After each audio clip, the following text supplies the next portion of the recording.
there is a moment, one specific moment, that determines the entire shape of your life. Not the big moments, not the career decision, the marriage, the move across the country, the leap of faith that everyone remembers because it was visible and dramatic and had a clear before and after. The small one, the invisible one, the one that happens somewhere between 40 and 200 times every single day, and that you have never once been taught to notice, let alone master. The moment between what happens to you and what you do about it. That gap, that almost imperceptible fraction of a second where the event has landed and the response has not yet fired. That space, so narrow most people live an entire lifetime without ever consciously inhabiting it, is the only location where freedom actually exists. Everything else, every philosophy, every self-improvement system, every spiritual practice, every therapeutic framework is trying to get you to that space, trying to widen it, trying to make it real enough that you can live inside it rather than past it. The Stoics called it the most important real estate in the universe, not because of what it is, because of what is possible within it. In that space, the reactive person and the sovereign person diverge. Not in circumstances. They face exactly the same event. Not in capacity. They have access to the same resources. They diverge in one thing only, whether they inhabited the space between event and response, or whether they let it collapse. The person who inhabits it chooses. The person who lets it collapse is chosen for. By the trigger, by the habit, by whoever pushed the button. This video is about that space, the Stoic moment. What it is, what it costs you when you miss it, what happens neurologically when you catch it, and, most importantly, the complete, structured, immediately applicable practice for making it real in your life, not as a concept, as a capacity, because concepts don't change behavior. Trained capacities do. Let's build the capacity. Let me ask you something that is more uncomfortable than it first appears.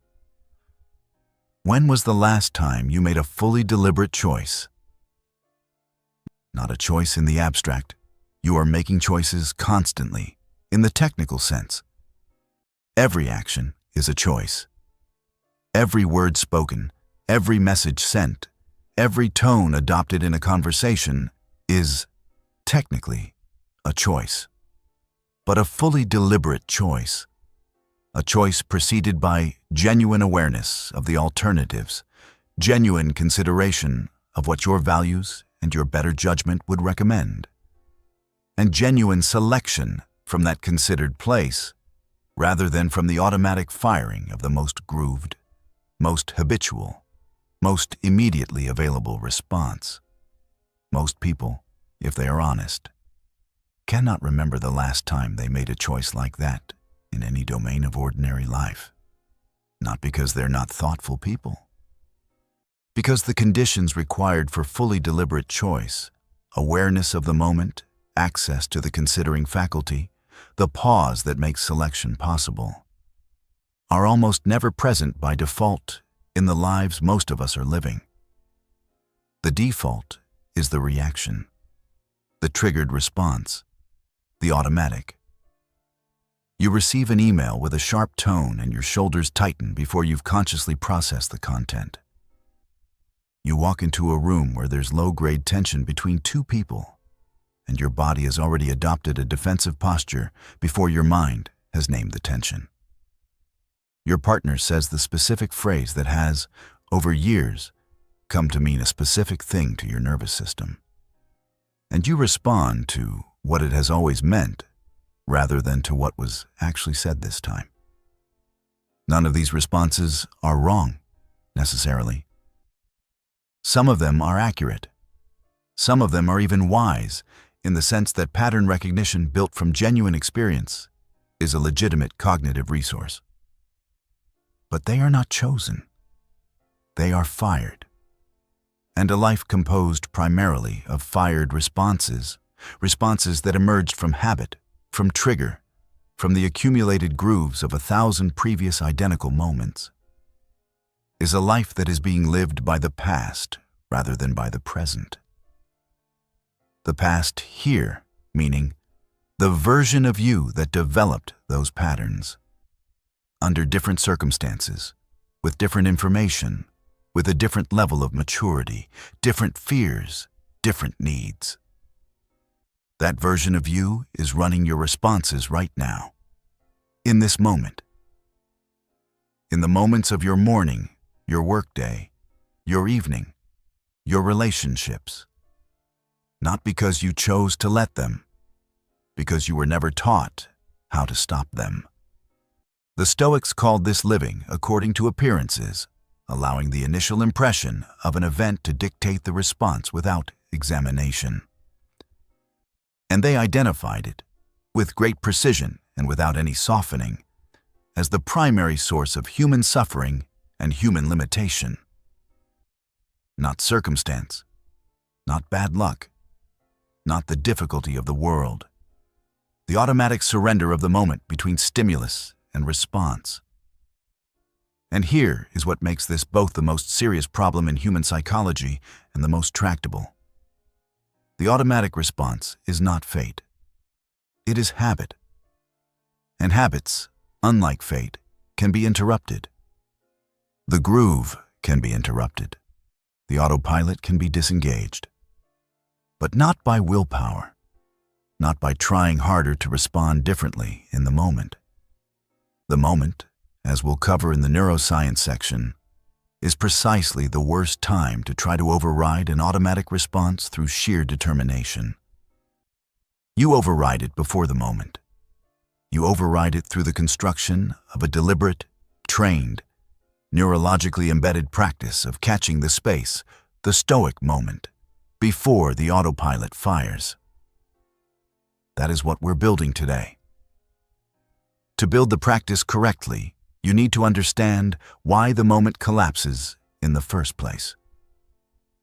Because the intervention must be precisely targeted at the mechanism. And the mechanism is specific. The brain has two primary processing systems. You've heard of them in various forms. Fast and slow thinking, System 1 and System 2, the automatic and the deliberate. The labels vary. The mechanism is consistent. System 1, the fast system, processes incoming experience continuously, automatically, and with extraordinary speed. It classifies threats, recognizes patterns, prepares responses, and executes familiar behaviors without involving conscious deliberation. It is ancient. It is efficient. It is the reason you can drive a route you've driven 100 times while conducting a conversation. The driving has been absorbed into the automatic system, freeing conscious resources for the conversation. System 2, the slow system, deliberates. It considers alternatives. It evaluates options against values. It makes genuinely novel decisions in situations that System 1 hasn't encountered before. It is newer, evolutionarily. It is expensive. It requires more glucose, more time, more cognitive resources than System 1.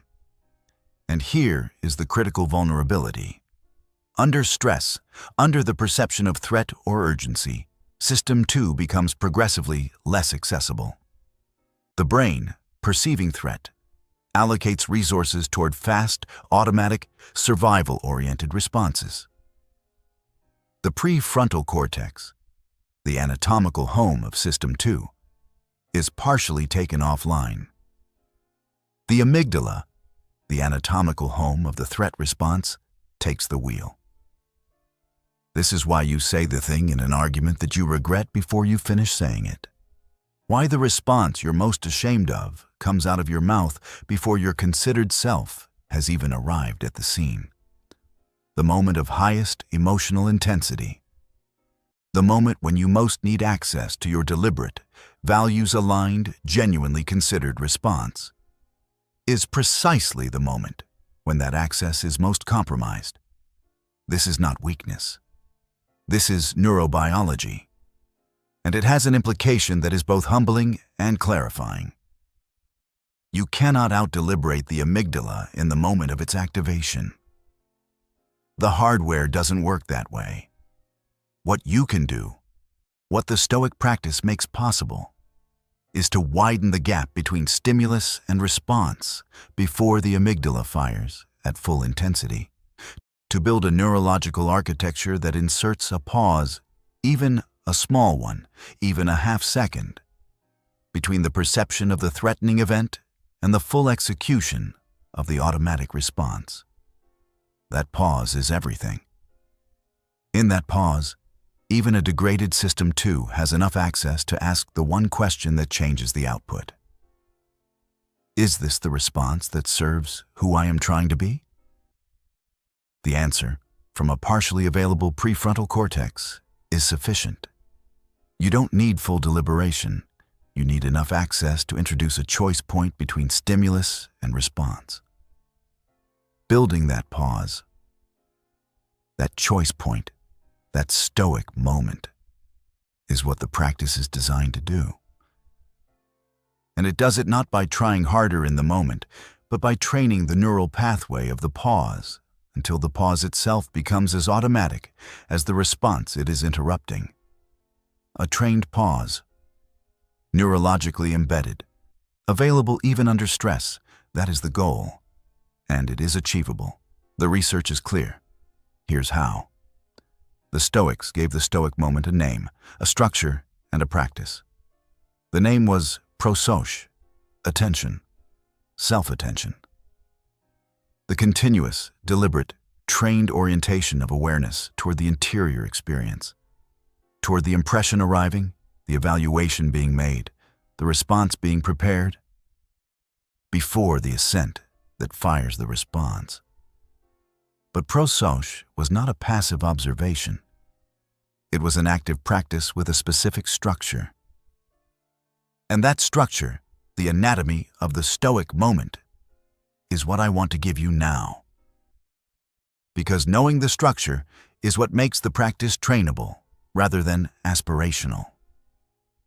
The Stoic moment has 4 phases. They happen in sequence. In the trained practitioner, they happen fast enough to feel simultaneous. In the beginning, they feel deliberate and slightly artificial. That feeling is not a problem. It is the sensation of a new neural pathway being constructed. Phase 1, the catch. The first phase is the most difficult and the most foundational. Catching the moment at all.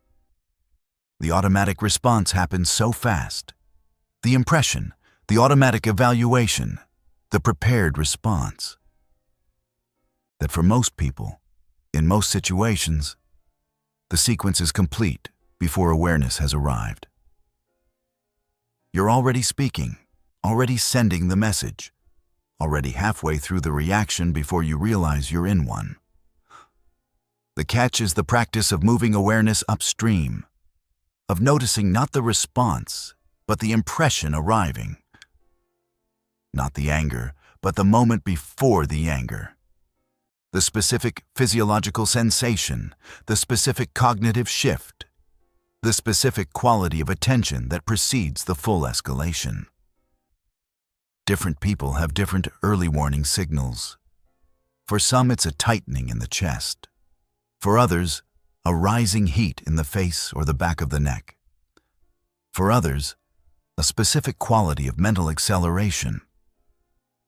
The thoughts beginning to pile up faster than usual, crowding out the space where deliberation would live. Whatever yours is, and you have one, everyone has one. The practice of the catch is the practice of learning to recognize it. Specifically, reliably.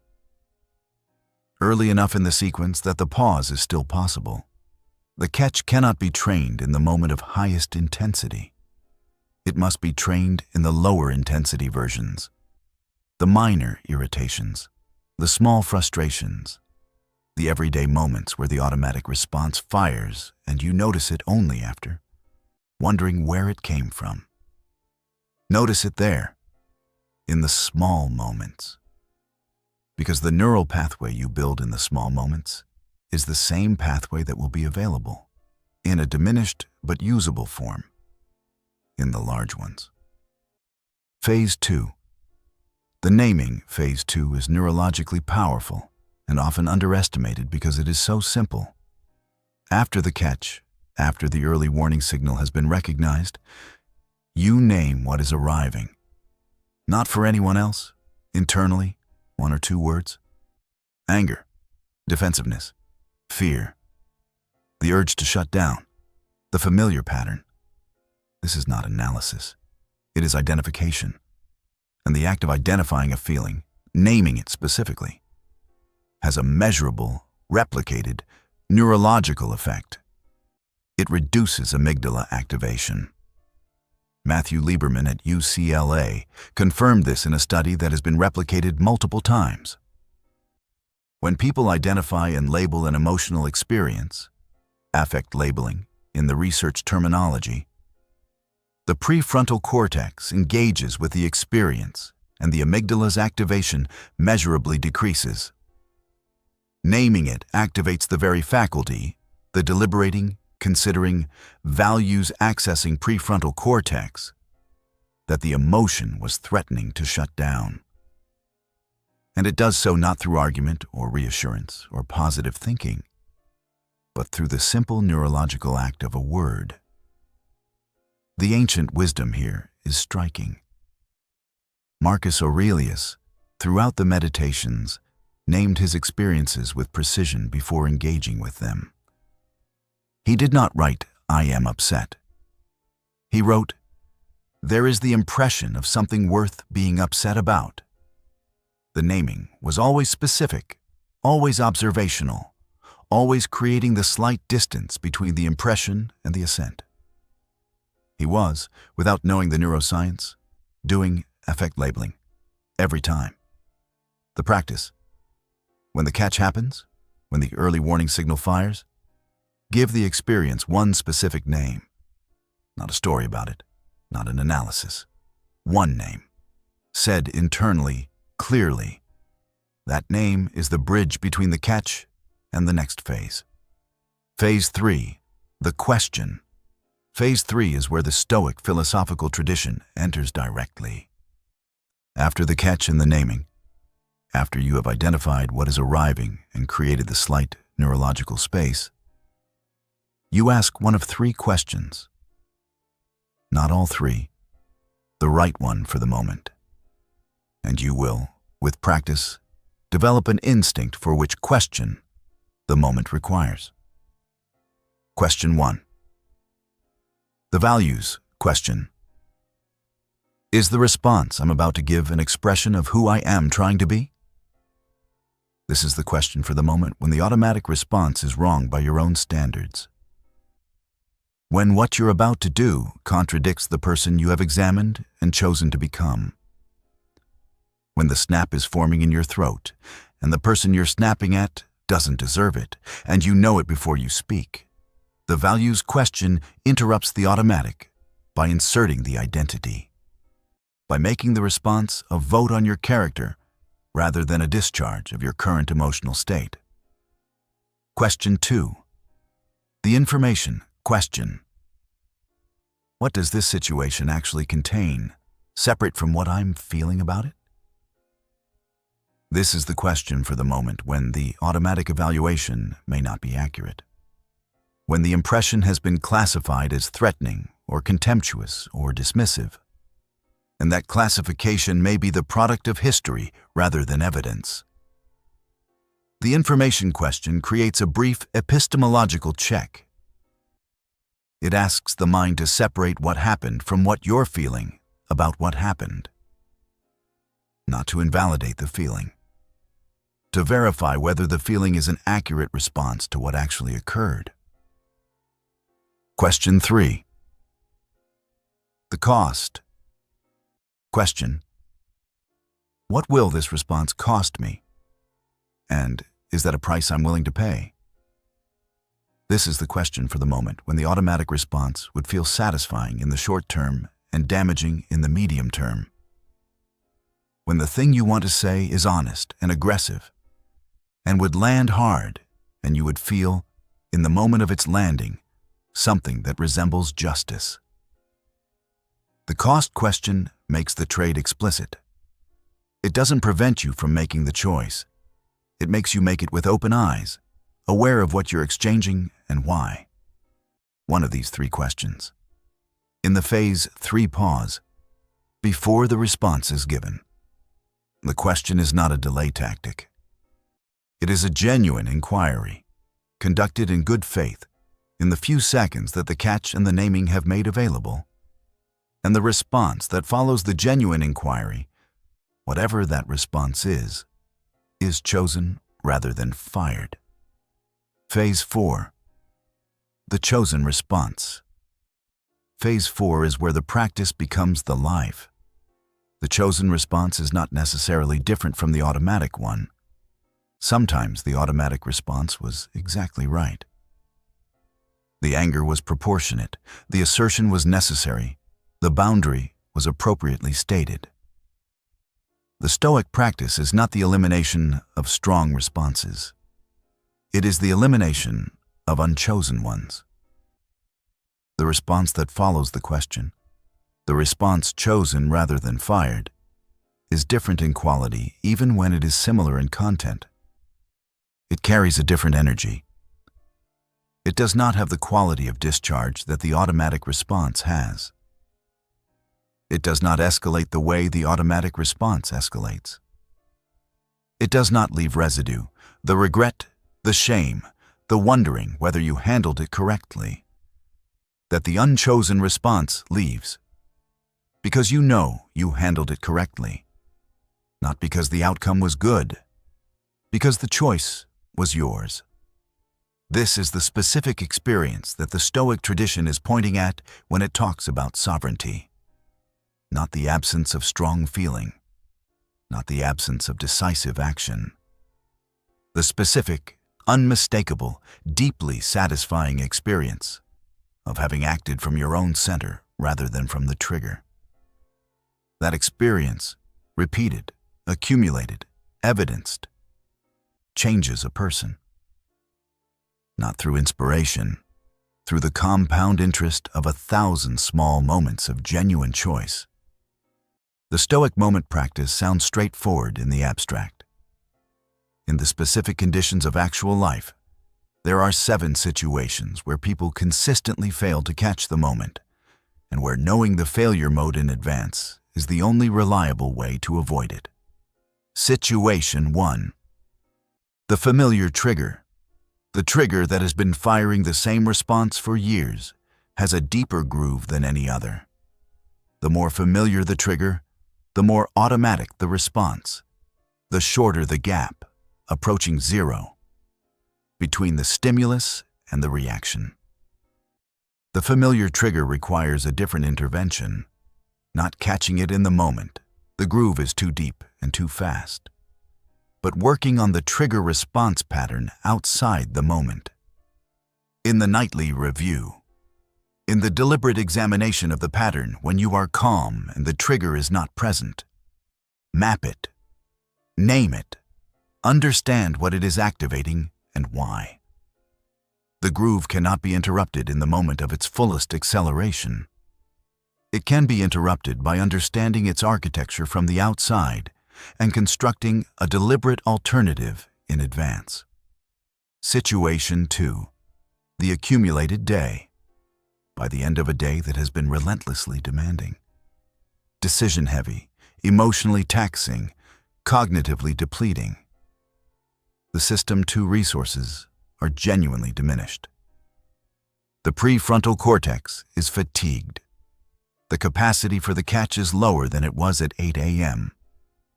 This is the situation most people handle worst, because it is the situation in which the people they love most are most likely to catch the residue of everything else. The prevention, boundaries around the end of day. Transitions, a deliberate practice of discharging the day's accumulated load before re-entering the relationships that deserve your capacity rather than your residue. Even 10 minutes, a walk, a silence, the deliberate acknowledgement that the day is closing and the evening is beginning. A small, practiced reset between the two. Situation 3. The witnessed reaction. When other people are watching, when the reaction is social, when there is an audience, 2 additional pressures are added to the moment. First, the social evaluation. Your brain is simultaneously managing the interpersonal situation and running a real-time assessment of how you are being perceived by the witnesses. 2 cognitive tasks where one already stretched the available resources. Second, the performance pressure. The awareness that how you respond will be observed makes the response feel like a statement about your character in a way that amplifies the stakes and therefore the amygdala activation. The intervention. Practice the Stoic moment in low-stakes social situations, in meetings, in group conversations, in the small, low-pressure moments of social exchange, where the habit of the catch can be built without the intensity of the high-stakes confrontation. Build the social version of the practice in conditions where failure is inexpensive. Situation 4. The chronic resentment. When the event triggering the reaction occurs in the context of a relationship or where there is unresolved historical grievance. Where the event lands on an already inflamed surface.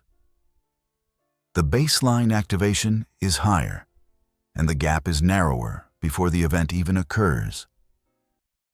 You are already closer to the reactive threshold before anything happens.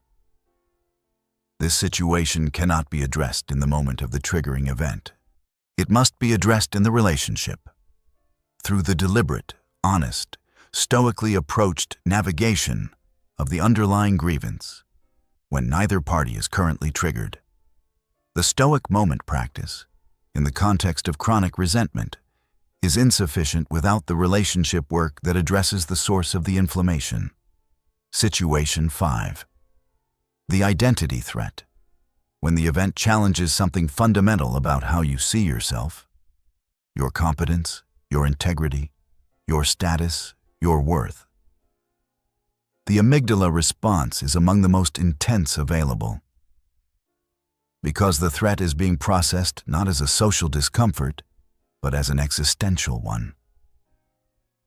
The inner citadel work, the deep, examined, genuinely stable sense of identity that we've covered in other videos in this series, is the only durable solution. A person with a genuinely stable inner citadel experiences the identity threat as information rather than as emergency. The gap is wider because the emergency classification was never triggered. Building the inner citadel is the long-term solution to the identity threat trigger. The Stoic moment practice is the short-term intervention. Both are required. Situation 6. The phone. The smartphone deserves its own situation in this list because it has introduced a specific and historically unprecedented challenge to the Stoic moment practice. The phone creates the conditions for constant low-grade triggering. The notification, the headline, the message, the piece of content that lands as an impression requiring evaluation, at a rate and intensity that the human nervous system did not evolve to manage. The result: a baseline amygdala activation that is chronically elevated. A nervous system that is never fully at rest, never fully out of the threat scanning mode, never at the baseline from which the Stoic moment is most accessible. The phone protocol. Designated phone-free periods. Non-negotiable. The morning, ideally, before the first external input has already elevated the baseline. The hour before sleep. Meals, if possible. not as a technology sermon. As a practical intervention to maintain the neurological baseline that makes the Stoic moment accessible. Situation 7. The absence of practice.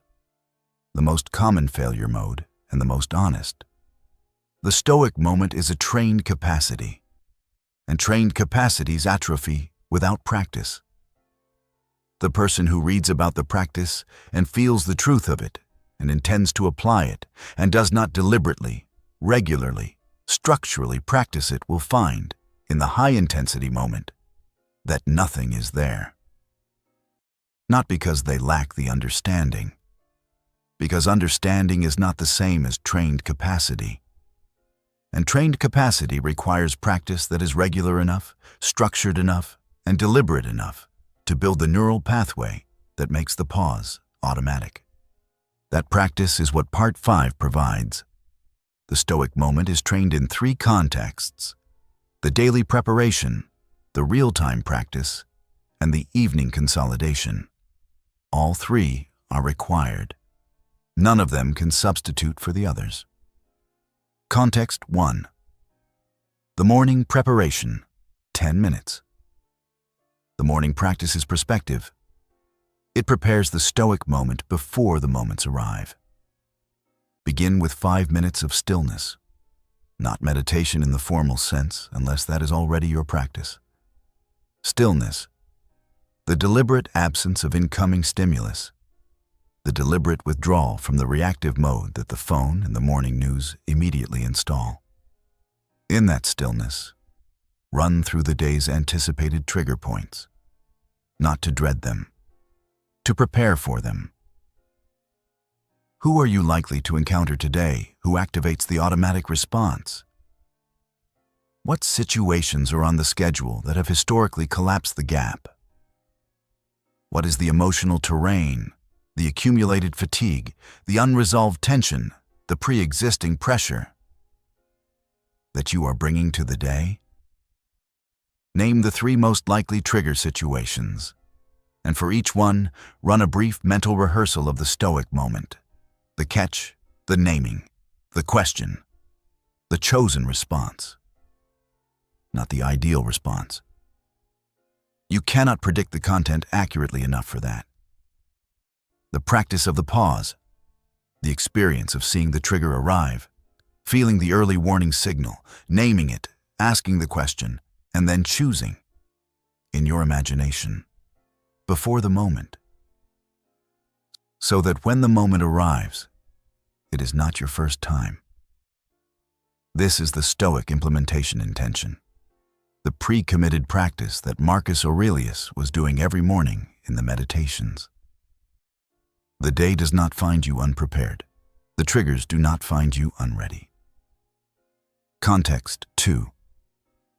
The real-time practice throughout the day. The real-time practice has 2 components. The first is active, using every low-stakes moment of friction as a training opportunity for the Stoic moment. The slow driver, the long cue, the repeated question, the minor irritation that would normally pass beneath conscious awareness as a tiny automatic flare of impatience. These are not annoyances.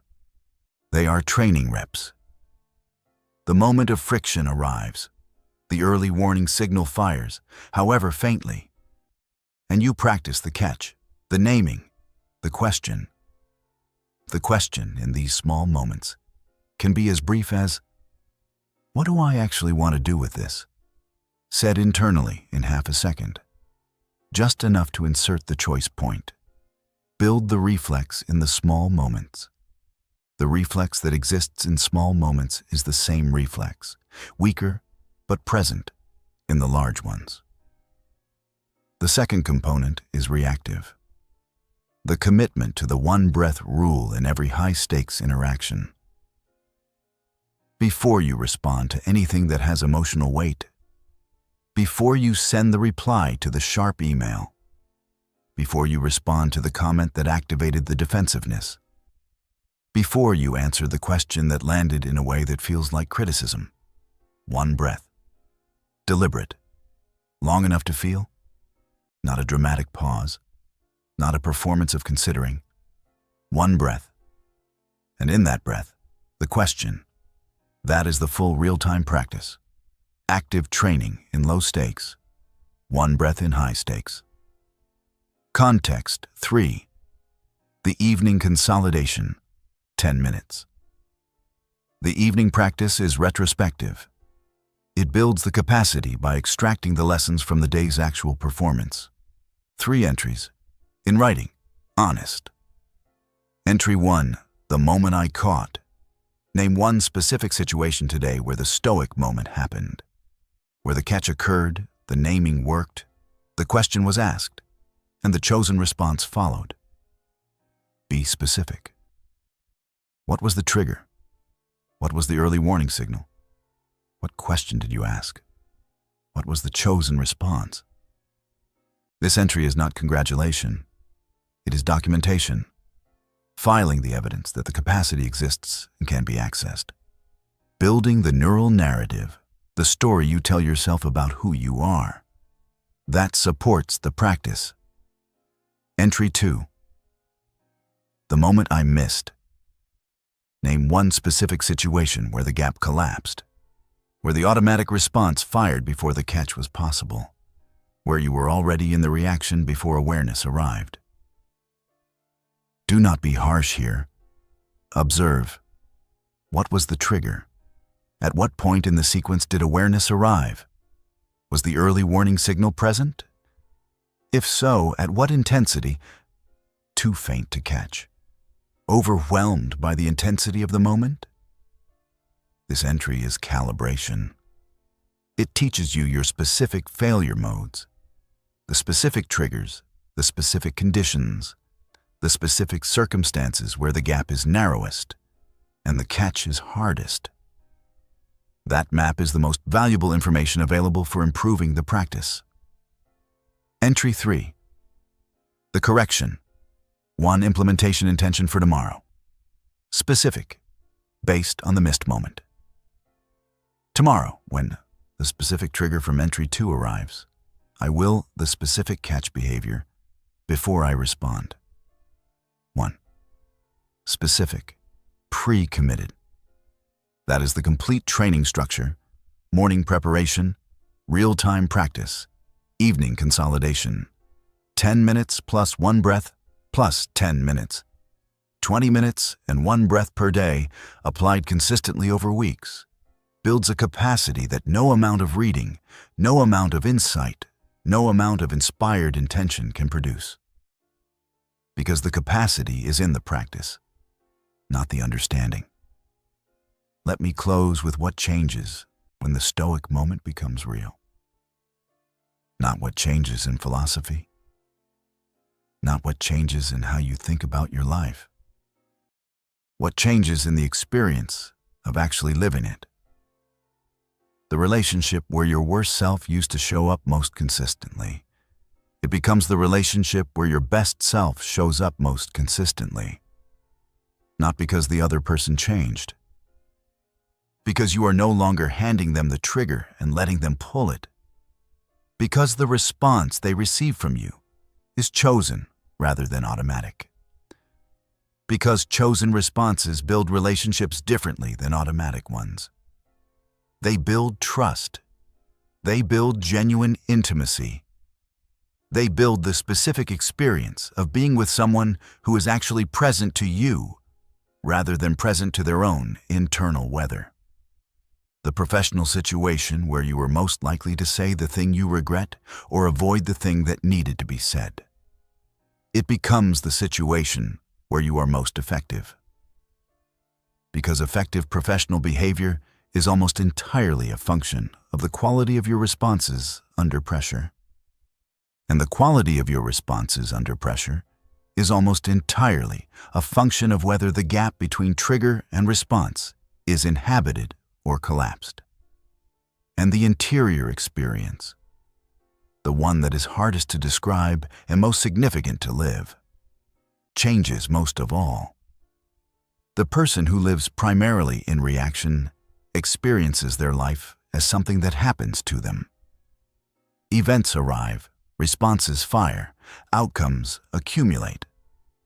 The authorship of the experience is distributed across everything that triggered them. They are the product of their reactions.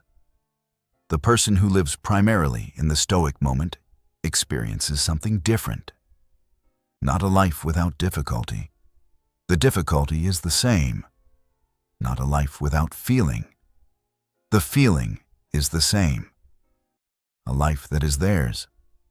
The choices are theirs. The responses are theirs. The failures are theirs, genuinely, with the specific dignity of having chosen and chosen wrongly, which is a different thing than having been automatically deployed by circumstances.